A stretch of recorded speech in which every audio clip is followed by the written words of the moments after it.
Kembali lagi bersama kami di Buletin Jabar. Pemirsa, maraknya kasus penculikan remaja patut menjadi kewaspadaan bagi orang tua seperti kejadian yang dialami seorang siswi SMA di Kabupaten Bandung Barat yang menjadi korban penculikan dan ruda paksa. Atau kejadian yang dialami siswi SMP di Jakarta pun menjadi korban penculikan. Lalu bagaimana masyarakat menanggapi maraknya kasus penculikan remaja? Berikut laporan jurnalis Metro TV Nurul Zenita dan juru kamera Firman Adfriana selengkapnya. Pemirsa, seorang pelajar SMA berusia 16 tahun di Kabupaten Bandung Barat menjadi korban penculikan hingga ruda paksa pada hari Sabtu 17 Agustus lalu. Ia pada hari kemerdekaan Indonesia tapi tidak merdeka baginya. Lalu bagaimana masyarakat ataupun orang tua menanggapi kasus ini? Saya akan menanyakannya. Halo Mas, boleh tahu namanya? Adit. Mas Adit, kalau boleh tahu nih ya, ada punya anak nggak sih?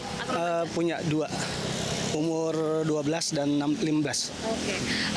Mas, ini kan ada sempat heboh juga nih kemarin soal kasus penculikan remaja, terutama remaja perempuan gitu ya.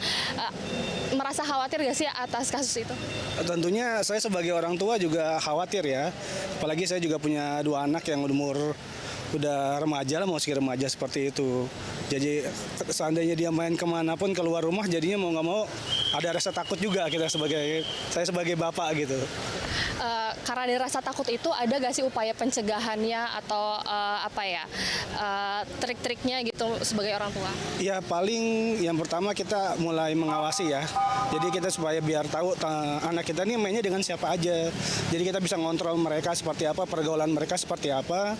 Terus sama kita memberitahu dia supaya tidak berbicara terlalu akrab dengan orang yang tidak dikenal seperti itu. Melihat kasus yang ramai kemarin ini, Kak, agak-agak khawatir gitu gak sih, Kak? Pastinya khawatir ya untuk di zaman sekarang ini. Karena kan kayak pergaulan itu semuanya kayak kita kurang bisa mengontrol juga gitu. Lalu ada gak sih, Kak, upaya pencegahan dari Kakak? Apakah mengingatkan ke mereka atau cara-cara lain agar mereka ini aman gitu di luar?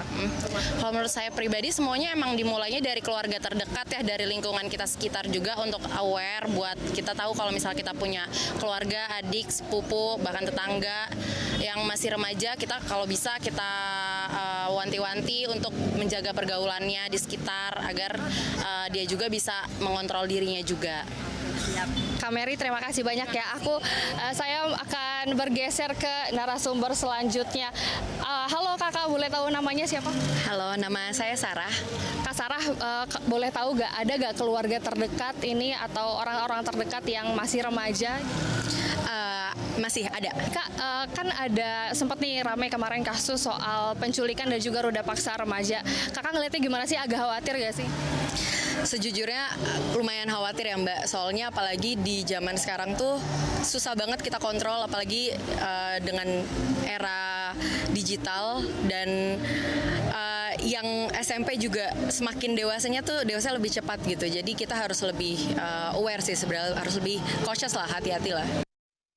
Ya pemirsa, sebetulnya awal mula kasus ini penculikan dan juga ruda paksa siswi SMA di Kabupaten Bandung Barat ini bermula dari pelaku dan juga korban yang kenal lewat sosial media. Lalu setelah 5 bulan kenal, pelaku pun mendatangi korban dan mirisnya dalam sebulan terakhir ini bukan hanya satu kasus ini saja, karena sebelumnya juga ada kasus lain di mana siswi SMP di Jakarta pada tanggal 25 Juli lalu ini juga diculik.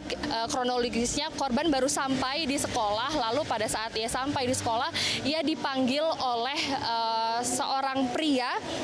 Dan pemirsa, modus-modus pelaku ini memang beragam. Yang pertama, pada kasus pertama itu pelaku menipu korban dengan modus pacaran. Lalu yang untuk kasus yang kedua yang terjadi di Jakarta itu pelaku menipu korban dengan cara menyebarkan berita hoax bahwa orang tua korban ini mengalami kecelakaan. Dan karena para korban ini masih di bawah umur 18 tahun, maka pelaku ini terancam pasal 83 Undang-Undang Nomor 23 Tahun 2002 tentang perlindungan anak, dan pidananya ini maksimal 15 tahun penjara. Pemirsa, anak-anak ini seharusnya dapat hidup dan juga tumbuh secara optimal, dan juga mereka ini seharusnya mendapatkan perlindungan dari segala bentuk kekerasan ataupun diskriminasi. Ini bukan hanya saja peran orang tua ataupun keluarga, tapi ini peran kita semua, peran lingkungan sosial, pemerintah dan juga pihak-pihak lainnya. Dari Jakarta, Nurul Zenita, Firman Adriana, Metro TV. Jelajahi cara baru mendapatkan informasi. Download Metro TV Extend sekarang.